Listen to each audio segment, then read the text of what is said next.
नमस्कार। ओम शांति। एक सेठ बहुत बहुत बहुत बहुत अमीर थे। एक दिन उन्हें इच्छा हुई कि मैं पता लगाऊं कि मेरी टोटल संपत्ति कितनी है। लेखाधिकारी से बताया कि भाई मुझे कैलकुलेट करके बताओ।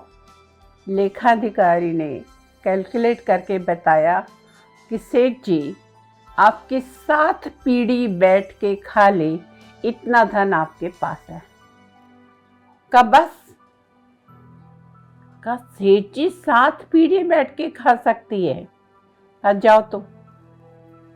और उस दिन से वो सेठ जी अनमने रहने लगे। थोड़े दिन में बीमार हो गए। टेंशन, डिप्रेशन, बीमार हो गए एकदम। अब सेठानी से ये हाल देखा ना जाए। सेठ जी को कोई कमी नहीं, सब कुछ है, 7 पीढ़ी बैठ के खा सकती है, फिर भी दिन पे दिन बीमारी होते जा रहे, कमजोर होते जा रहे। एक सत्संग में चलने के लिए कहा। सेठ जी ने कहा नहीं, मेरा मन नहीं। कहा प्लीज मेरी खातिर चलिए। सेठ जी अनमने मन से चले गए। सेठानी ने जब सत्संग पूरा हुआ तो रुकने को कहा, रुकी। वो महात्मा जी ने पूछ लिया, सेठ जी आपकी तबीयत ठीक नहीं है? बोले हाँ, क्या कारण है? बता दिया। मेरी 7 पीढ़ी के खाने के लिए, लेकिन मेरी 8वीं पीढ़ी का क्या होगा? बस इसी दुविधा में मैं दुबला हो रहा हूँ। संत महात्मा ने कहा अच्छा, तो आप कोई उपाय बताइए। कहा मैं उपाय बताता हूँ। इस गांव के छोर पे, अंतिम छोर पे एक बूढ़ी माता रहती है। उसको आधा किलो आटा आप दे दो। अगर तुमने उसे आधा किलो आटा दे दिया और उसने ले लिया तो तुम्हारी समस्या का समाधान हो जाएगा। सेठ जी बड़े खुश हुए। सिर्फ आधा किलो आटे में मेरी समस्या समाधान हो रही है। उन्होंने मन में सोचा आधा किलो क्यों, क्विंटल भर आटा लिया और लोगों को अपने साथ लिया और उस बूढ़ी माता के यहाँ पहुंचे। माता जी तुम्हारे लिए आटा लाया हूँ। माता जी ने कहा मुझे आटे की जरूरत नहीं।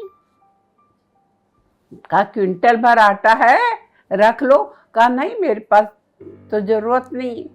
अभी सेठ जी को तो महात्मा ने जो बताया था वो कर। अच्छा माता जी, क्विंटल भर के मत रखो, आधा किलो आटा तो रख लो।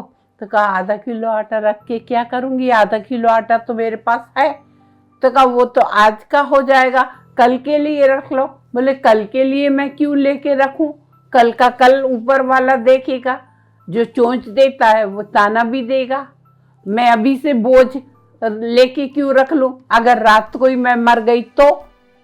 बहुत सेठ जी ने मिन्नतें की, लेकिन वो माता ने यही कहा कि कल की फिक्र मैं नहीं करती।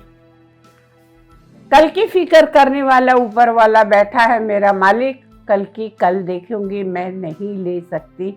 आज के लिए मेरे पास आटा है। और सेठ जी को अपनी प्रश्नों का उत्तर मिल गया था। एक माता जिसको अगले टाइम खाने के लिए अनाज नहीं, वो इतनी निश्चिंत है कि मैं अभी से बोझ लेके क्यों रखूं? अगर रात को मर गई तो आधा किलो आटा तुमसे लूंगी, वो वेस्ट जाएगा। और मैं 7 पीढ़ी के लिए है, फिर भी 8वीं पीढ़ी के लिए चिंतित हूँ। उनको समझ में आ गया कि ये मेरी लोभ वृत्ति है, ये मेरी तृष्णा है, ये मेरा मोह है जो मुझे उदास रख रहा था।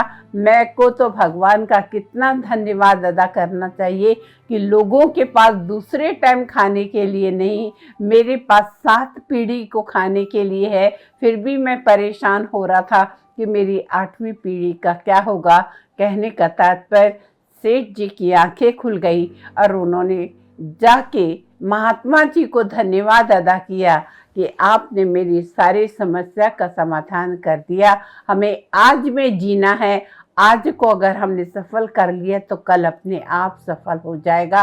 और आज भी सफल, कल भी सफल, तो परसों भी हमारा सफल ही होगा।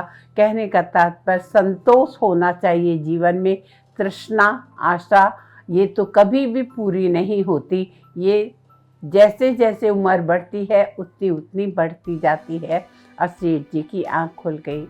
आप कहीं ऐसी गलती तो नहीं कर रहे? मुझे नहीं लगता कर रहे होंगे। अगर कर रहे होंगे तो जो है उसमें संतुष्ट रहिए और उस परमपिता परमात्मा का धन्यवाद अदा करें। नमस्कार। ओम शांति।